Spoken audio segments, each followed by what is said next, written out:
Então, sejam todos muito bem-vindos.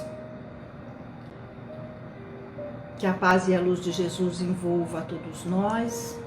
Aqui nós estamos em nome da Casa Espírita Joana de Ângeles, em Florianópolis, com o objetivo de estudar o Evangelho de Jesus, pois é nele que encontramos o guia, o modelo para a nossa conduta, as respostas que necessitamos para as questões que nos afligem e a luz que precisamos para clarear a estrada de nossas vidas. Vamos fazer uma leitura então de harmonização. O livro escolhido é Ceifa de Luz e a mensagem é Civilização e Reino de Deus. Interrogado pelos fariseus sobre quando viria o reino de Deus, Jesus lhes respondeu: não vem o reino de Deus com aparências exteriores. Lucas 17, o texto diz: a de hoje reúne povos de vanguarda na esfera da inteligência. Cidades enormes são usadas, a feição de ninhos gigantescos de cimento e aço por agrupamentos de milhões de pessoas. A energia elétrica assegura a circulação da força necessária para a manutenção do trabalho e do conforto doméstico. A ciência garante a higiene. O automóvel ganha tempo e encurta distâncias. A imprensa e a radiotelevisão interligam num só instante, na mesma faixa de pensamento. Ela abrilhanta o cérebro. A técnica orienta a indústria. Os institutos sociais patrocinam os assuntos de previdência e segurança. O comércio, sabiamente dirigido, atende ao consumo com precisão. Entretanto, estaremos diante de civilização impecável? Pergunta Emmanuel e ele mesmo responde: à frente desses empórios resplandecentes de cultura e progresso material, recordemos a palavra dos instrutores de Allan Kardec, nas bases da codificação do Espiritismo. Perguntado a eles por que indícios se pode reconhecer uma civilização completa, deles recolheu a seguinte resposta: reconhecê-la-ei pelo desenvolvimento moral. Credes que estáis muito adiantados, porque tendes feito grandes descobertas e obtido maravilhosas invenções, porque vos alojais e vestis melhor que os selvagens? Todavia, não tereis verdadeiramente o direito de dizer-vos civilizados, senão quando de vossa sociedade houverdes banido os vícios que a desonram e quando viverdes como irmãos fraternalmente, praticando a caridade cristã. Até então, sereis apenas povos esclarecidos, que hão percorrido a primeira fase da civilização. Espíritas, rememoremos a advertência do Cristo, quando nos afirma que o reino de Deus, ele não vem até nós com aparências externas.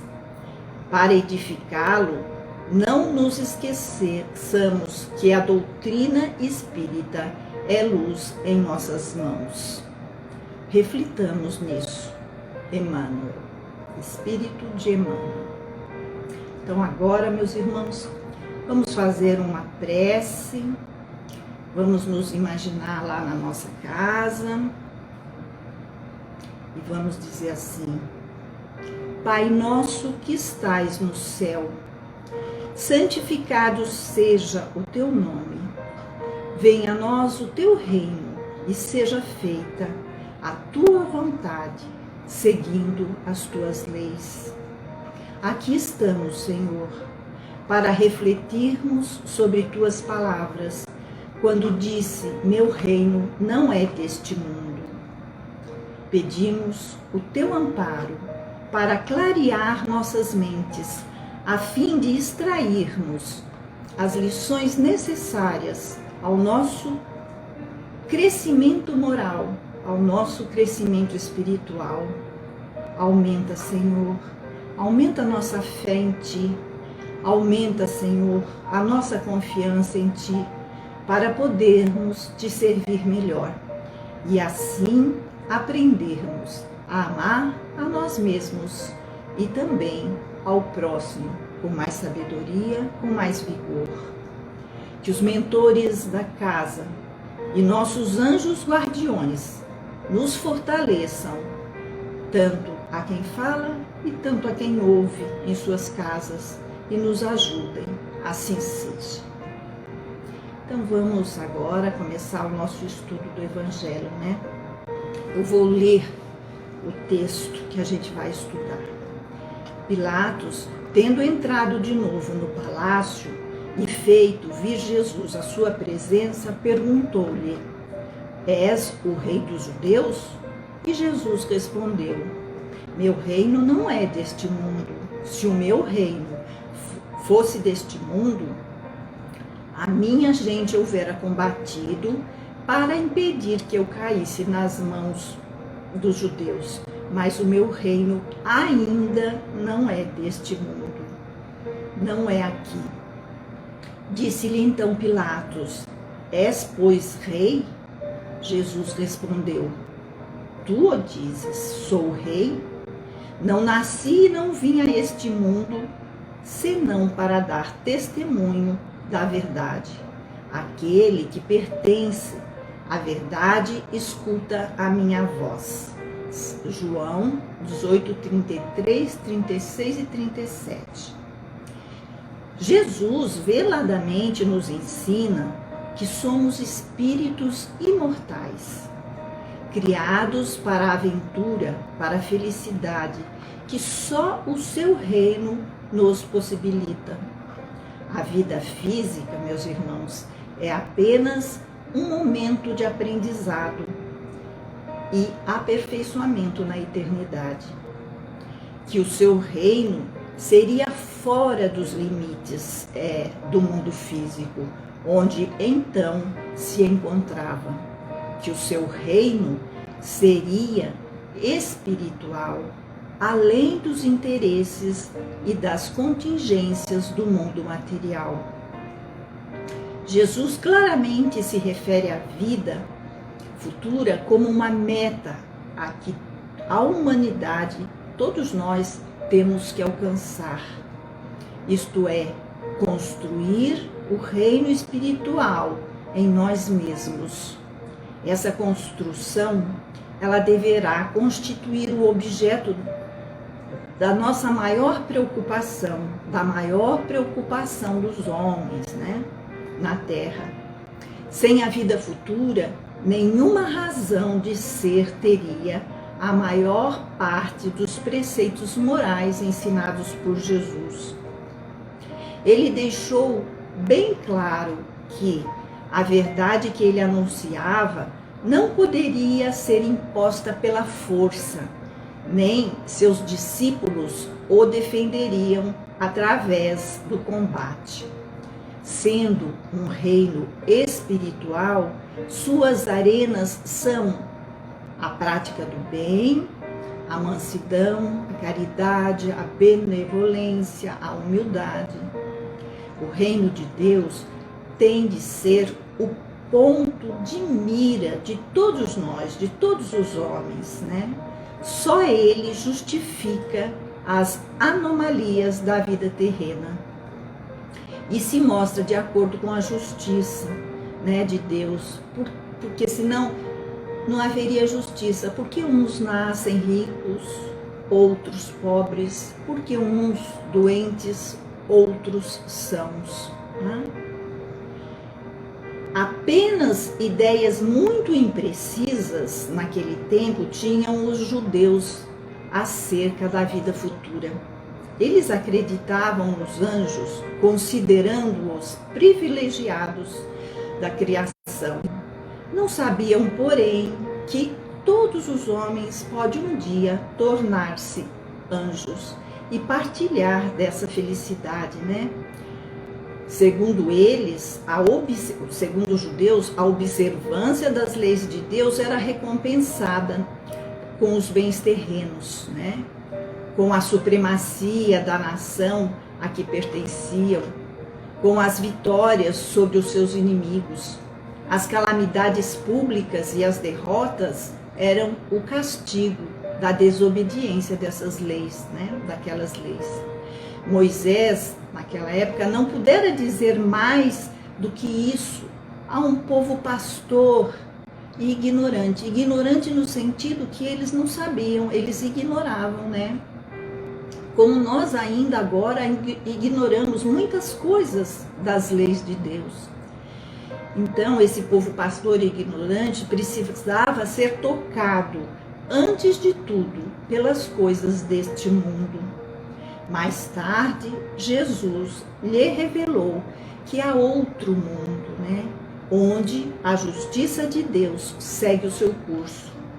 É esse o mundo que ele promete aos que cumprem, né, os mandamentos de Deus, e onde os bons acharão sua recompensa.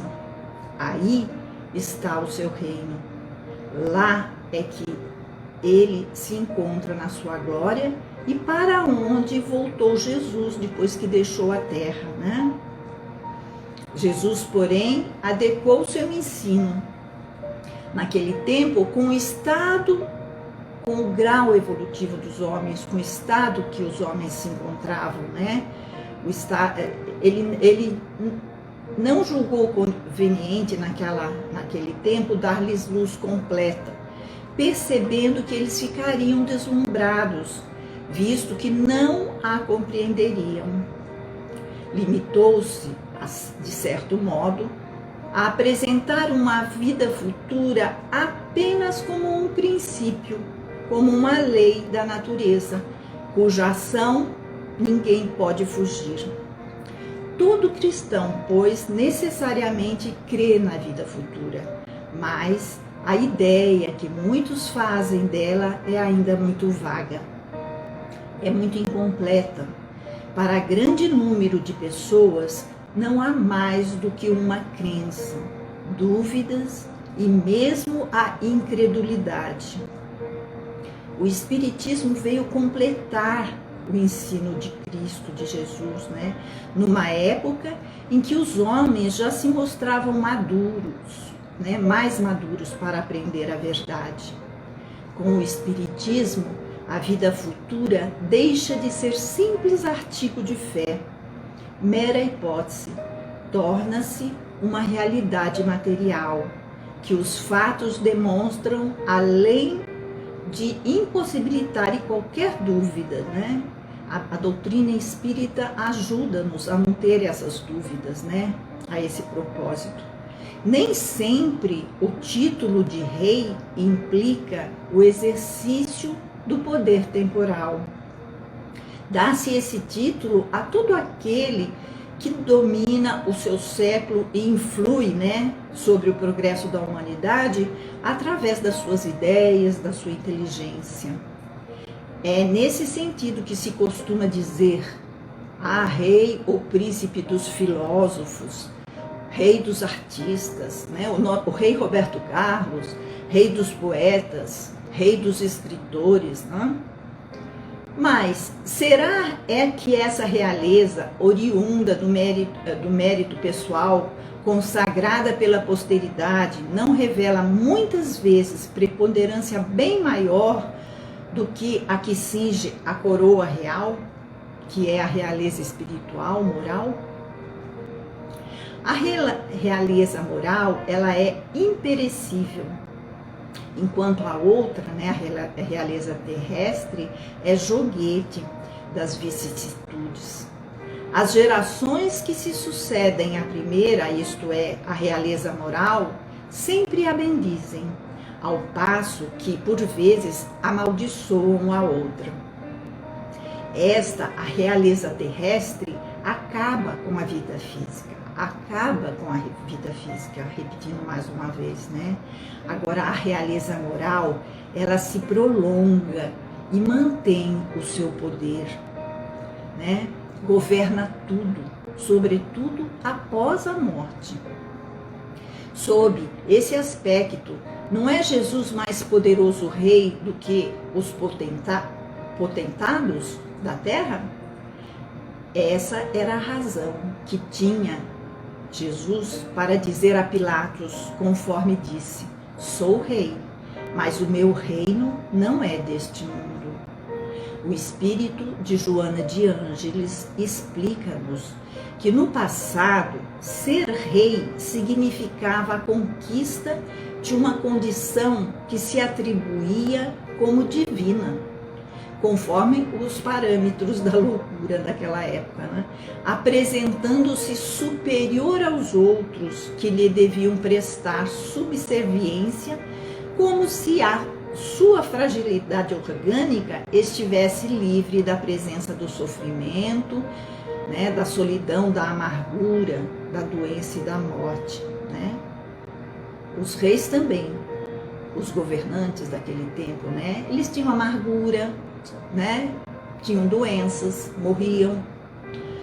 Vejamos agora, para completar um pouco mais a nossa lição de hoje, o relato de uma rainha, né, do espírito de uma rainha, que diz o seguinte, diz ela: quem melhor do que eu pode compreender a verdade dessas palavras de nosso Senhor? O meu reino não é deste mundo. O orgulho me perdeu na terra, diz ela. Quem pois, compreenderia o nenhum valor dos reinos da terra, se eu, que era rainha, não o compreendia?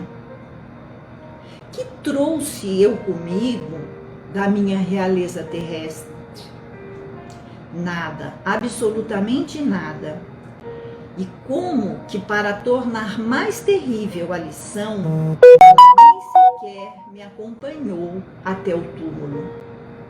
Rainha entre os homens, e como rainha, julguei que penetrasse no reino dos céus.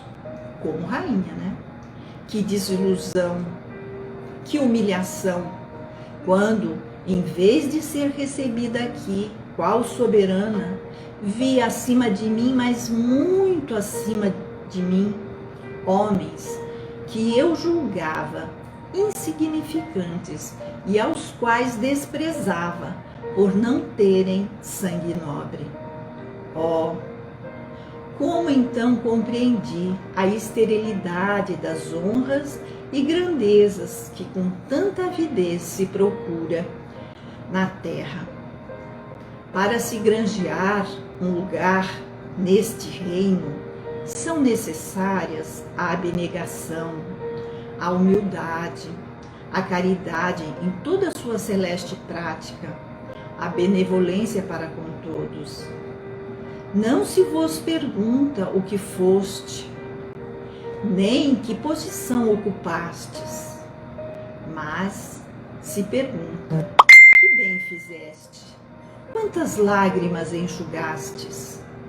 Ó Jesus, tu o dissestes, teu reino não é deste mundo, porque é preciso sofrer para chegar ao céu, de onde os degraus de um trono a ninguém aproximam. A ele só conduzem as veredas mais penosas da vida. Procurai-lhe, pois, o caminho através das uzes e dos espinhos, não por entre as flores. Correm os homens por alcançar os bens terrestres, como se os houvessem de guardar para sempre. Aqui, porém, todas as ilusões somem. Cedo se apercebem eles de que apenas apanharam uma sombra e desprezaram os únicos bens reais. e duradouros, os únicos que lhes aproveitam a morada celeste, os únicos que lhes podem facultar acesso a estas. Compadecei-vos dos que não ganharam o reino dos céus. Ajudai-os com as vossas preces, porquanto a prece, ela aproxima do Altíssimo o homem. É o traço de união entre o céu e a terra. Não o esqueçais. Uma rainha da França, Havre, 1863. Herculano Pires também nos diz que aquele que pensa que o reino está longe, terá que andar muito para encontrá-lo, mas o que sabe que o reino já está aqui mesmo, ao nosso lado, já o traz dentro de si. Ai, porém, daquele que pensar que o reino já está nele e deixar de buscá-lo. Então, precisamos buscá-lo no Evangelho de Jesus, e fazer com que ele se torne real dentro de nós. Há no Evangelho mais de uma centena de passagens onde Jesus fala sobre o reino. O objetivo do homem deve ser instaurar na terra uma sociedade que seja sonhada por Jesus em seu Evangelho, ou seja, o reino de Deus. O reino de Deus não se fundamenta na injustiça, na ganância, no ódio, sob a maldição da violência. Não. Jesus aqui passou e instaurou o reino. E se não conseguirmos ao longo dos séculos fazê-lo presente na sociedade dos homens, nos lançaremos no abismo. Pilatos, naquela época, representava, naquela circunstância também, o poder temporal que o amarguraria muito depois. A sua preocupação com Jesus estava assentada no medo de perder a governança. Mas diante de Jesus, compassivo e submisso, as suas projeções e receios desapareceram.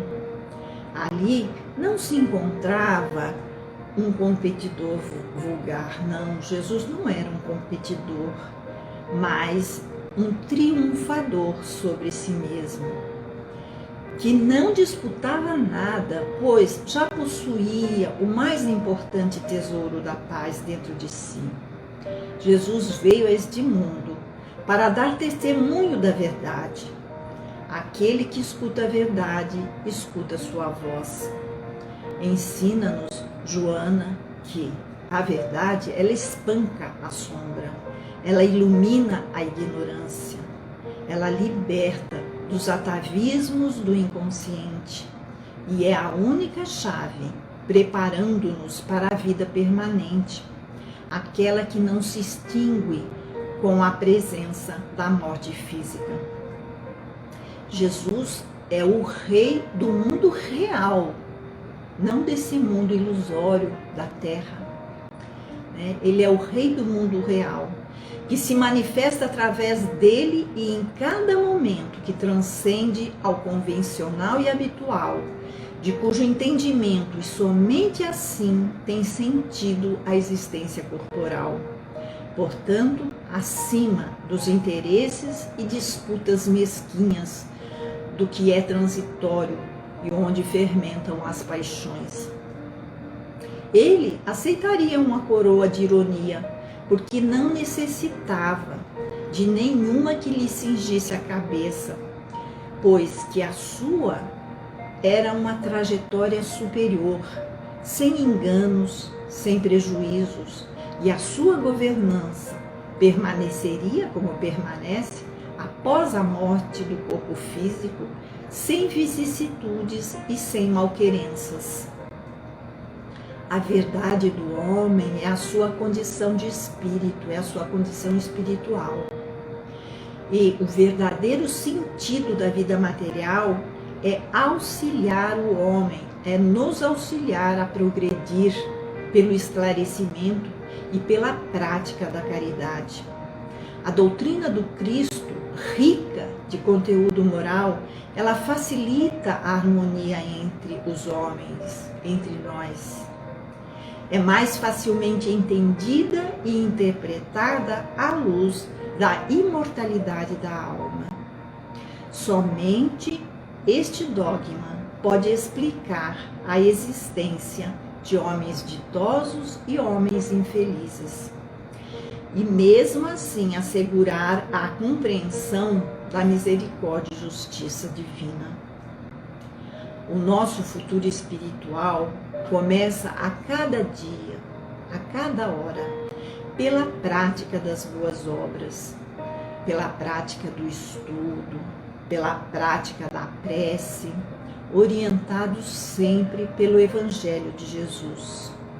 O bem, meus irmãos, reinará sobre a terra, quando entre os espíritos que vêm habitá-la, os bons vencerem os maus, mas os maus não a deixarão, senão quando dela forem banidos o orgulho e o egoísmo.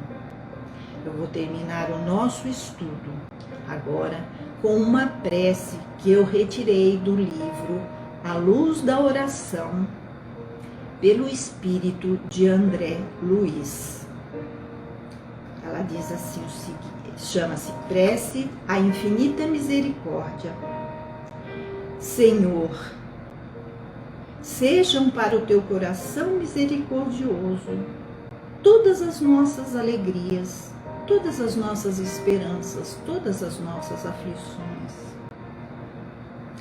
Ensina-nos, Senhor, a executar teus propósitos desconhecidos. Abre-nos as portas de ouro das oportunidades do serviço e ajuda-nos a compreender a tua vontade. Seja o nosso trabalho a oficina sagrada de bênçãos infinitas. Converte-nos as dificuldades em estímulos santos.